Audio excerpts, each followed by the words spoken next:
I'm visiting with Pam Tillis, whose album Put Yourself in My Place has been on the music charts of America for almost a year. Mm-hmm. That's unbelievable. It is unbelievable.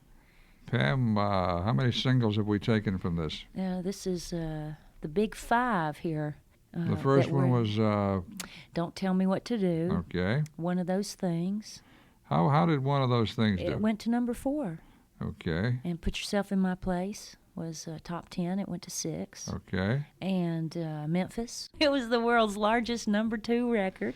Big record. Big record. But what happened to maybe it was Memphis? Well, Garth Brooks was in the... It's, timing is everything. And if I had released Memphis when, like right now, I don't think Garth has got a song that's in the charts. He's between records. And if Memphis was out right now, no doubt in my mind, and everybody at radio was great to me. They said, hey, it's a number 1 record. We just can't get it in that slot because Garth Brooks is there. And you don't tell Garth Brooks to move. You told me, you said something funny to me one time. You said something about you can be really hot and go up the charts, and then you run into the Garth wall. The wall o' Garth. That's it. We ran into him. Don't Tell Me What to Do. Was that a number 1 song? Yes, it was. It was. Nobody was up there to hold you out. Nobody was in my way. So every record that has been released from this album has been in the top 10. Mm-hmm. What's the new song? A song called Blue Rose Is. Okay. It's not Blue Roses. It's Blue Rose Is ... And, that about a girl? Yeah, it's about a lonely lady, and it's just kind of an empathetic look, because I've been there. I may go there again. Empathetic look at what? At a woman who is, really, really lonely. And it's just talking, it's kind of a song about being in a place where, I love the line, she's looking for the moon in someone's eyes. That says it all. Did you write it? Yeah. Have you been That's my favorite line of the song. Have you been that girl? Yes, I have. That's why I'm saying it's empathetic. It's not judgmental. I'm not looking down my nose at her. I'm saying, I've been there too. Can we finish that phrase, Blue Rose is what? Looking for the moon in someone's eyes. Or Blue Rose is lonely. Yeah. Blue Rose is blue. She's blue.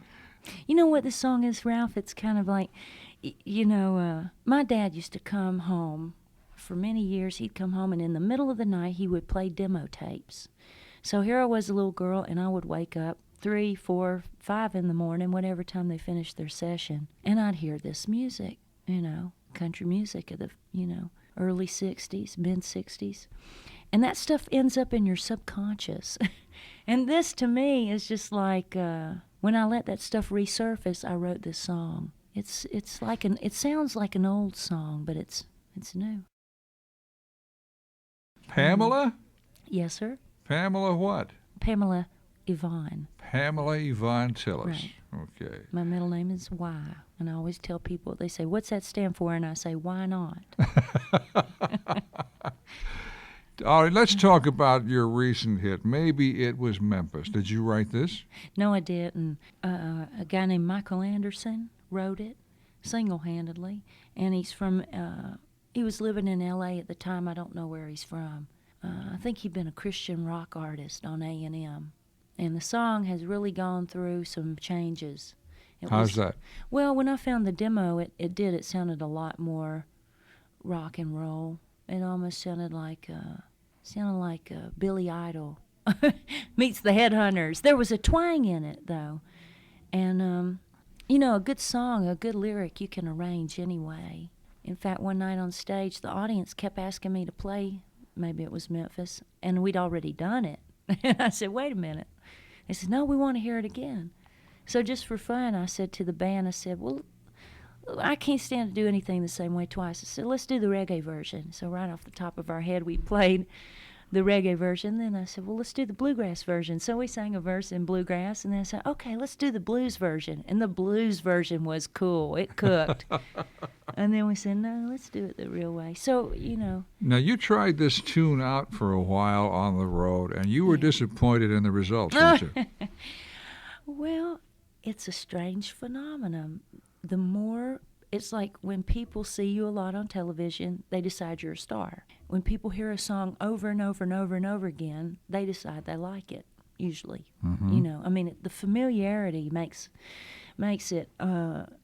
So when I first did the song, I don't know, it's like people just weren't tuning into it. I don't think they were paying attention. Because I'd play it and it just, you know, they'd be polite. And I'd go, wow, that's not really going over the way I thought it ought to. So I dropped it from the show for a little while. Did somebody talk you into putting it back? Or did you put it back because well, you knew the record was coming out? Both. And plus my steel player, my band leader was going, you know, Pam, that's a really good song. I think you should reconsider. I think you should put that back in the show. And maybe my band just wasn't playing it as well as I'd like or something, a combination of things. But we put it back in the show, and now that people know it, it's amazing. It's really been so gratifying. You know, Ralph, everybody talks about how women don't get the same response on stage as men do. But when I do Memphis, I get a little taste of what George Strait or Garth Brooks must feel like, because they go wild. I would think they would go wild with Don't Tell when you do Don't Tell Me What to Do. They do, but Memphis is the biggest. But we have Don't Tell Me What to Do we cut up on, and I, you know, clown around with the audience, and I get them to sing. I tell them it's free therapy. See, that's a radical. Yeah. That's a, well, radical perhaps is not the word. This is a song that says what most people would like to say. Yeah. That's what people kind of immediately, it gave me an image of somebody who's, you know, got an attitude or... Renegade. Don't tell me what to do. Think for themselves, a little bit hard-headed, and people like that. You know, like you say, people want to hear in a song what they need to say. So it's been so fantastic. Most albums... Even some people have whole careers built on one signature song. Signature song is a song that people know that it's your song. Yeah, immediately they recognize it. Yeah, and you're identified with that song. And I've been lucky enough to have 2 on this album. You know, because Don't Tell Me What to Do, it's almost scary when the first one gets that kind of a reaction, because you think, oh, great, this is it for me. I peaked early. Pam, at one time, did you pursue a rock career? Yeah, I did. I think you could call it a rock career. I don't know what it was. Rock, pop, jazz. I don't. That was the problem. I didn't know who I was, and nobody else did. Nobody else could figure it out either. And I made an album for Warner Brothers that was very eclectic. I'm not saying there was no good work on it, because, you know, I mean, I'm proud of it, and everything you do is not going to be, you know, your definitive work. But I think it was a little unfocused, and that's what happened on the new album, is it really kind of, for the first time ever, I had a focus. But what brought you back to country? Well, how did you finally settle on what you're doing? It was no one factor. It was a lot of things, but it was like taking a collective hint from the universe. You know, it's like I would conduct informal polls. There's a musician friend of mine, and somebody that I really respect, and it's not even a real close friend of mine, and I'm going to mention his name in the interview, because if he hears it, he'll get a kick out of it, because he doesn't know that he was a guy named Anthony Crawford, who's a very good musician. He's worked with Neil Young and different people, Stevie Winwood, and he's worked with a lot of good pop artists. And he was over at the house one day, and we were talking about doing some co-writing, and I said, let me play you some different things, Anthony. So I played him some songs I'd been working on that were more pop and R&B, and then I said, now listen to this, I got this new thing, and it's more country. And he listened to everything, and he goes, you know, Pam, I don't know you very well, and I don't have any interest in your career. You know, like I have nothing to gain or lose by telling you the truth. And for some reason, hearing it from somebody who was totally objective, and he just said, I love your voice when you sing pop and rock and jazz, and you can do everything.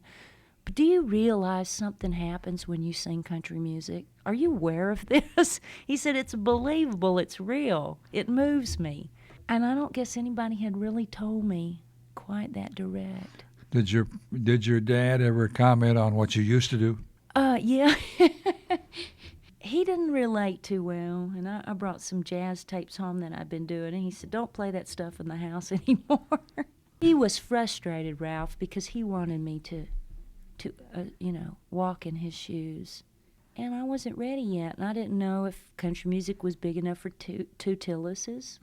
And I had to, I didn't know. And he had a big, he cast a tall shadow. So once I got my confidence together, that was a big part of it. And feeling like I could relate, it's changed. The music's changed. And it started changing to where my musical taste, I could relate to it. And I said, yeah, I see where I fit into that picture. And for a long time, I didn't see, the country music that was happening when I was in my teens and early 20s.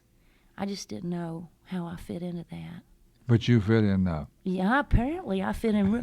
That's what's nice. I'm not doing stuff just because I think other people will like it, and I'm not trying to fit in. I'm just being me, and I'm fitting in, and so that's great.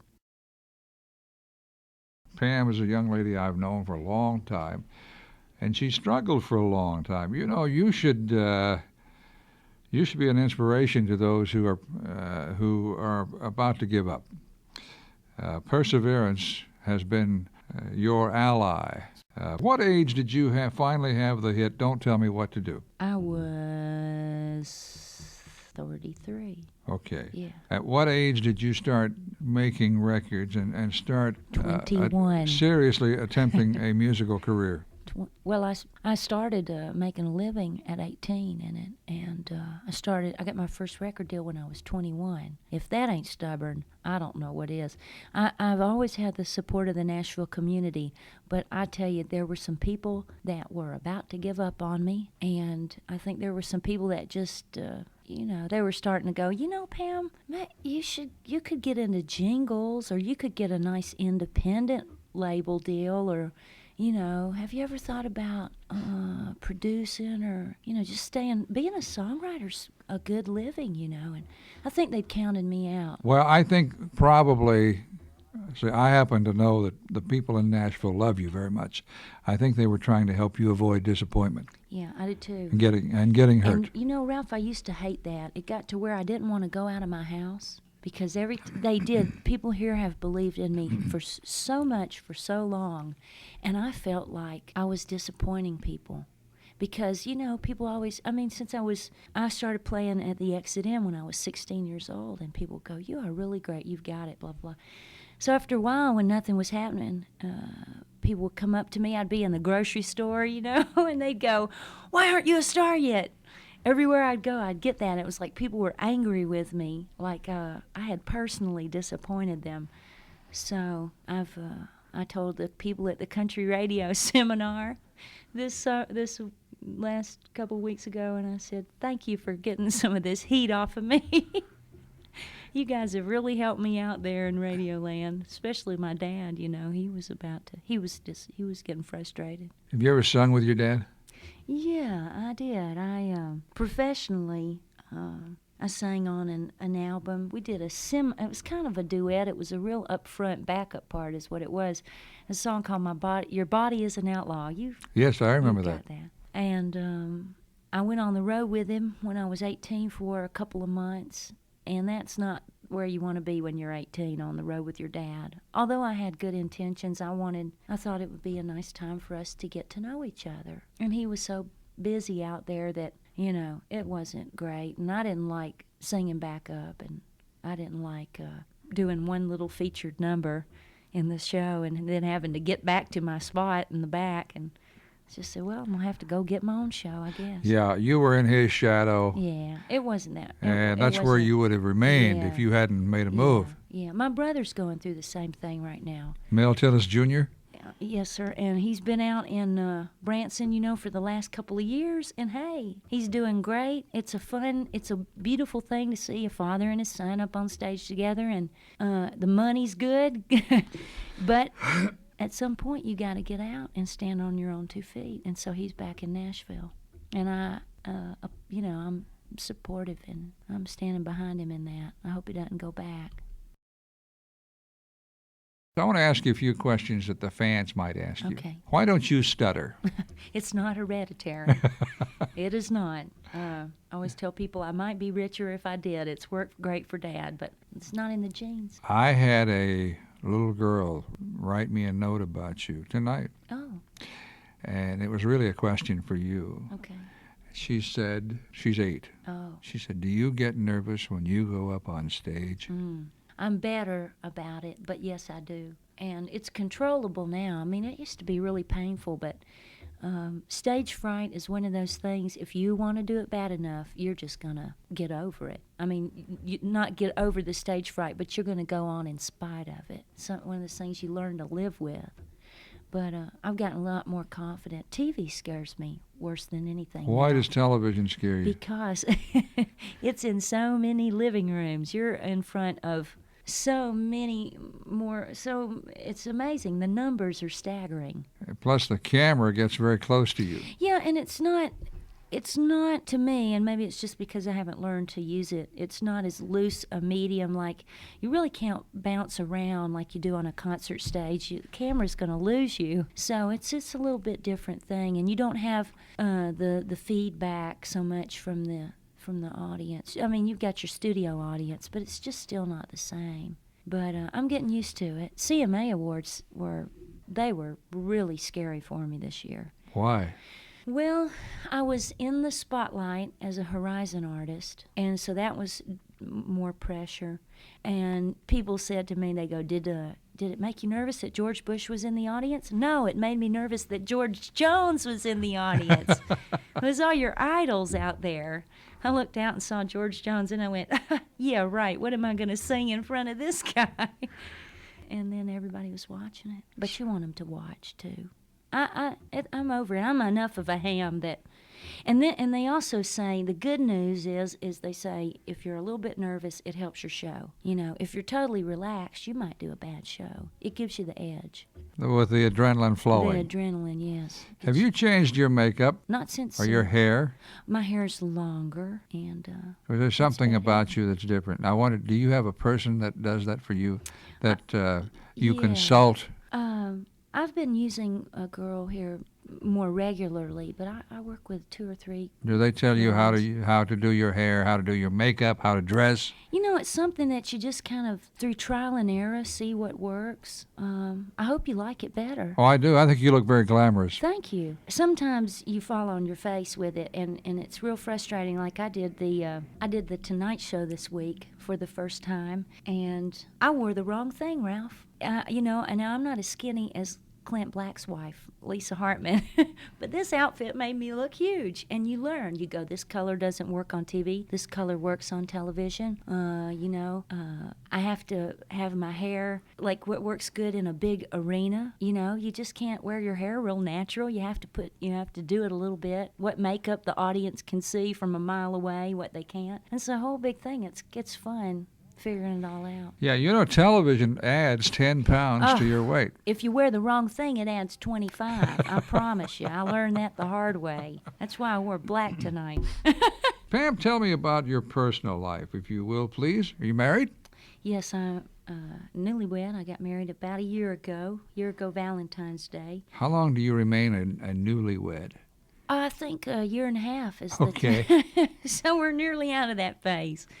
And you're married to? Bob DePiro. And what does he do? He is a very well-known songwriter. People see him in my band. He's out on the road with me right now, and they think, oh, he's a rhythm guitar player, and that's the end of that. But he's so much more than that. He wrote Mira Mira for the Diamond Rio. He wrote American Made for the Oak Ridge Boys. He wrote Do You Love Me? Just Say Yes. Little Rock for Reba McEntire. That Rock Won't Roll for Restless Hearts. He's had a slew of #1 records. In fact, there's ongoing competition in our house now. I'm determined to get as many gold records as he's got. So. Where did you meet Bob? I met him in a publishing company. Where else? Where else would you meet a guy that's that busy writing all those hit songs? I was out looking for material one day and in Combine Music, and this guy kept playing me. He'd play me a song, and I go, I love that. Who wrote that? Bob DiPiro. Play me another one. I'd love this song. I love that. Who wrote that? Bob DiPiro. After about 5 or 6 songs of his that I really loved, I said, I might need to meet this person and write with him, because, I write too. Love to co-write. And so he poked his head in the office and said hello, and we set up a writing appointment, and a few years later we're married. And the moral to that story is be careful who you co-write with. Has he written for you? Oh, he, unintentionally, we have done a lot more work than we meant to. Because I write with a lot of other people, and he writes with a lot of other people, and we're not trying to write with each other exclusively.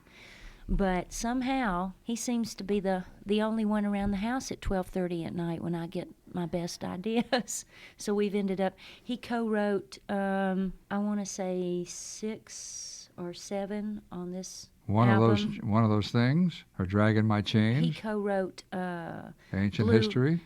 Ancient History he wrote with John Scott Sherrill. Okay. Melancholy Child, which has been a big favorite from the album, he co-wrote that with me. Blue Rose Is, the new single, he co-wrote with me. Already Fallen. So several on that album, and a few on this next one too. Do you have any children?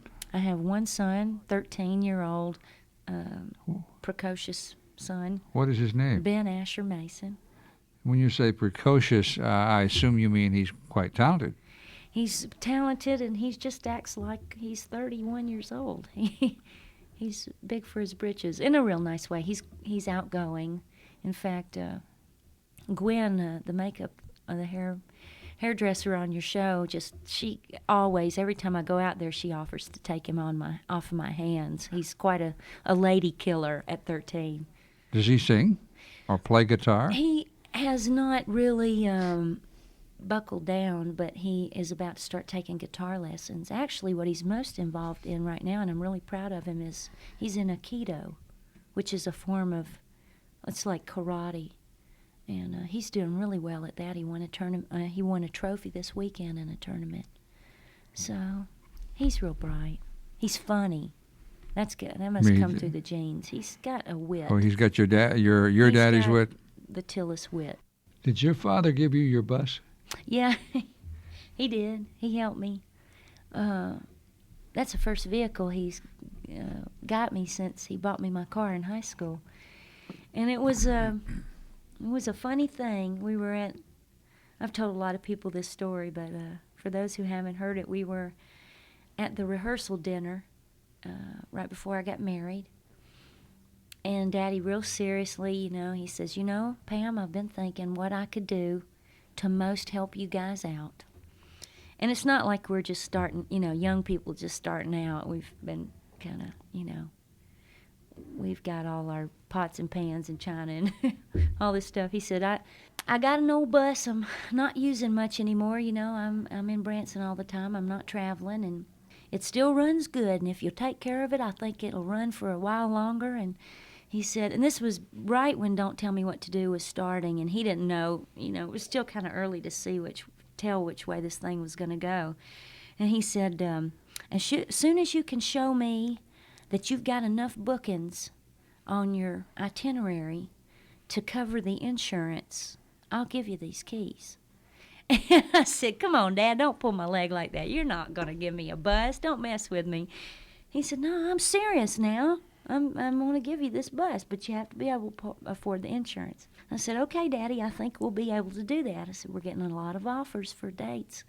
So I went over to the office about a month later, and he said, okay, this looks pretty good. She's yours.